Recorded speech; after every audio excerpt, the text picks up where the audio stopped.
Delivery of goods में जैसे कि हम लोग उन लोगों ने देखा होगा अभी जो हमने बताया कि जैसे किसी को जैसे धोबी को हमने कपड़ा दिया तो हम एक डिलीवरी की तरह वो भी जो है रिटर्न पाने का अधिकार होता है। जैसे हमने किराए पे कोई सामान लाया, अब उसको जो है भी रिटर्न करेंगे, वो हमारे यहाँ का सामान भेजाएंगे। जैसे मोबाइल हमने किसी को रिपेयर करने के लिए दिया तो वो भी एक तरीके का डिलीवरी, हाँ, माल को सुपुर्द कर देते हैं। जैसे कि हम लोगों ने जैसे कि टेलर को हमने जो है कपड़ा सिलने के लिए दिया तो वो कपड़ा का जो है उसका जो है उसकी क्या रिस्पॉन्सिबिलिटी है कि उसको जो है सही तरीके से बनाएं और उसका जो कंसिडरेशन जो है लेकर और उसको वापस कर दें। जैसे कि हम लोगों ने देखा होगा कि टेलर लोग पहले से लिख देते हैं कि जो पर्ची मिलती है उसमें लिखते हैं कि 40 दिन के अंदर जब कपड़ा ना जाने पर जो कपड़े की जो है दुकानदार की कोई जिम्मेदारी नहीं होती है। तो इस तरीके से जो है उसमें जो है हर जो है मतलब धारा की कुछ अपवाद होते हैं। तो अपवाद जो है जैसे कि हम समझ सकते हैं कि जो पहले से जो बातें हुई हैं जो डिलीवरी के लिए, जो delivery of date issue date जो होती है उस इशू डेट को जब नहीं पहुंच पाते हैं, कुछ दिन इंतज़ार करने के बाद जो है उसको जो है जिसके यहाँ हम रखे हैं जो बेली है, बेली जो है उसको उस सामान को जो है बेच भी सकता है। इस तरीके से आता है जो है डिलीवरी ऑफ गुड्स आता है। कुछ चीज़ों में जैसे एक्चुअल डिलीवरी ऑफ गुड्स एक आती है कि जैसे कि हम लोग जो है कि कोई मोटरसाइकिल जैसे हम लोग को कोई गैरेज पे दे दिए। अब वो गैरेज वाला जो है उसको जो है बढ़िया से या तो मॉडिफाइड करेगा या तो उसकी सर्विसिंग करेंगे। सर्विसिंग करके जो है वो हमें वापस कर देते हैं। जैसे कोई टेलर के यहाँ दिए तो वो भी जो है सामान हमारा जो मॉडिफाइड कर देते हैं, थोड़ा उसके उसको जो उस कपड़े को बना देते हैं। और जो प्रेस धोबी होते हैं हमारे वो जो हमारी सेवा भी वो लोग करते हैं। जैसे कपड़ा धुल दिए तो और उसको प्रेस मार दिए तो इस तरीके से जैसे उसको जो है मॉडिफाइड की तरह से आता है, मॉडिफाइड कर दिए, उसको नया एक रूप दे दिए। इसी को कहते हैं एक्चुअल डिलीवरी ऑफ गुड्स कहते हैं। एक दूसरा आता है कि जो है कंस्ट्रक्टिव डिलीवरी आती है। कंस्ट्रक्टिव डिलीवरी वह होती है जैसे कि कोई माल का अधिकार जो होता है, राइट टू पोजेशन जो है किसी तीसरे व्यक्ति के हाथ में होता है। और उसको जो है तीसरे व्यक्ति को जो है जो लायबिलिटी है, जो राइट्स हैं उसको जो है जो कॉन्ट्रैक्ट है उसको फॉलो करने के बाद जो है उसको वापस कर उसको जो है तीसरे व्यक्ति को जो है वह तीसरा व्यक्ति जो है उसको वापस कर देते हैं। जैसे हम लोगों ने देखा होगा जहाजी बिल्टी, जैसे जहाज से कोई सामान आता है, जैसे हम कोरियर कोई मंगाते हैं या जो है विदेशों से सामान जब आता है जहाजी बिल्टी बनती है। और इस तरीके से जैसे रेलवे रसीद होती है, जो सामान हम लाते हैं तो रेलवे रसीद जब दिखाने के बाद जो है उसको जो है वापस मिल जाता है सामान। जैसे किसी ताले की चाबी जो है आ जाती है, उसमें भी आता है कि ताले की चाबी उसको जो है किसी और को दे दिया और वो तीसरा आदमी जो है लाके जो है उसको एक्चुअल में जो इस्तेमाल करने वाला व्यक्ति है उसको जो है दे दिया जाता है। इसी को बोलते हैं कंस्ट्रक्टिव डिलीवरी। एक आता है दोस्तों जो है इसी में से मिलता जुलता आता है सिम्बैलिक डिलीवरी। जैसे सांकेतिक जो है डिलीवरी होती है, जैसे नहीं चार्जेबिलिटी होते हैं तो उसका जो कुछ पर्चा दिखाना पड़ता है तो वो मिल जाता है। जैसे कोरियर में कोई पर्चा दिखाना नहीं पड़ता है, वो सामान कोई आदमी यहाँ पे भेज दिया तो वो जो है एक्चुअल नंबर का जो मोबाइल नंबर होता है तो उसको जो है सामान को जो है डिलीवरी कर दी जाती है।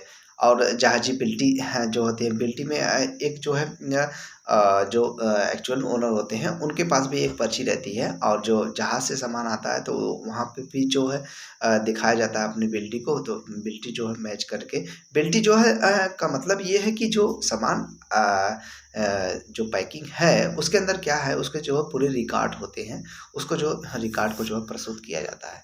सिंबलिक डिलीवरी कहते हैं। जैसे जो भंडार की कुंजी हुई वो भी सिंबल की तरह होती है, तो सिंबलिक डिलीवरी आ गई। अभी तक हम बता रहे थे कि डिलीवरी ऑफ गुड्स के बारे में। और दूसरा आता है कि टेम्परेरी पर्पज। अस्थायी उद्देश्य कैसे कोई व्यक्ति जो है दूसरे को जो है जैसे कोई सामान दिया। फॉर एग्जांपल एक व्यक्ति ने जो है अपनी जो है कोई एनिमल्स है उनको जो है दिए और उसको कहें कि हमको जो है कुछ दिन के बाद जो है अभी हम कहीं जा रहे हैं और उसको जो है शाम तक हम आएंगे या कल आएंगे तो हमको जो है वापस कर दीजिए, तो एलिमेंट्स को वापस कर दीजिए। जैसे कि हम लोगों ने पढ़ा होगा सेक्शन 8 स्पेसिफिक रिलीफ एक्ट 1963 में सेक्शन 8 में भी जो है राइट टू पोजेसन होता है। एक तरीके का जैसे किसी को माल हमने सुपुर्द किया और उसको वापस लेने के जो है बात कही जाती है। तीसरा आता है goods are to be return और डिस्पोज और अनदर पार्टी।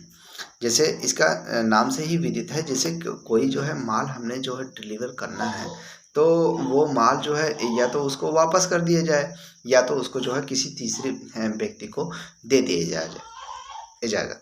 जैसे कि हाँ अभी जो पिछले में हमने देखा सेक्शन 8 में कि जो है सामान जो है या तो हमारे घर का कोई व्यक्ति आएगा और उसको जो है वापस दे दीजिएगा।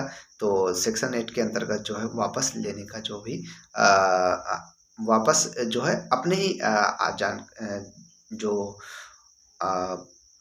डिलीवर कर रहे हैं और वो आदेशानुसार जो है उसको ट्रांसफ़र कर दिया जाए। यानी कि जैसे कोई सामान हमने रखा किसी के यहाँ, ये कह दिए कि हमारा जो छोटा लड़का आएगा तो उसको वापस कर दीजिएगा। अब जो हमारा छोटा लड़का गया उसको जो है वापस कर दिया गया सामान। तो इस तरीके से जो है डिस्पोज कर दी जाती है। चौथे इसके ये आता है जो करेक्टरिस्टिक में आता है कि जैसे माल जो है एक्चुअल में जो है उसको जो है बेलमेंट नहीं माना जाता है। जैसे हम कहीं नौकरी कर रहे हैं, अब नौकरी करने के अनुसार तो हम कहीं नौकरी कर रहे हैं तो उसके किसी के कंपनी में मान लीजिए नौकरी कर रहे हैं तो कंपनी की वस्तुएं इस्तेमाल करते हैं, तो उसमें जो है बेलमेंट की बातें नहीं आती हैं। कि जैसे कोई मालिक है और नौकर के प्रति जो नौकर उसका सामान का इस्तेमाल कर रहा है, तो ये इसमें बेलर और बेली की बातें नहीं आती हैं। पांचवा इसमें आता है दोस्तों कि जैसे ओनरशिप इज नॉट ट्रांसफर। जैसे उसका जो मालिक एक्चुअल में मालिक है जो जैसे कोई हमने सामान खरीदा, जैसे हमारी गाड़ी है, गाड़ी के कागज़ जो हमारे नाम से है तो हम ही उसके मालिक हुए। अब उसके जो है कहीं पे गैरेज में दिए हैं तो उसका जो स्वामित्व का अधिकार वो हमारे ही पास रहेगा। तो इसमें कहते हैं कि स्वामित्व का अधिकार जो है उसी के पास रहता है जो एक्चुअल में ओनर होता है। स्वामित्व का जो है अधिकार का ट्रांसफ़र नहीं होता, उसका अधिकारों का जो है जो स्वामित्व होते हैं स्वामित्व का जो है हस्तांतरण नहीं होता है। छठवां इसमें आता है दोस्तों जैसे change in colour save colour की तरह, जैसे चेंज कलर होते हैं, चेंज कलर कर दिया गया या उसको मॉडिफाइड कर दिया गया। जैसे कि हमने कोई टेलर को कपड़ा सिलने के लिए दिए, अब टेलर जो है उसको कटिंग उटिंग करके जो है उसको चेंज कर देता है, लेकिन जो बेली होते हैं वो सिर्फ बेलर के अकॉर्डिंग ही कार्य करते हैं।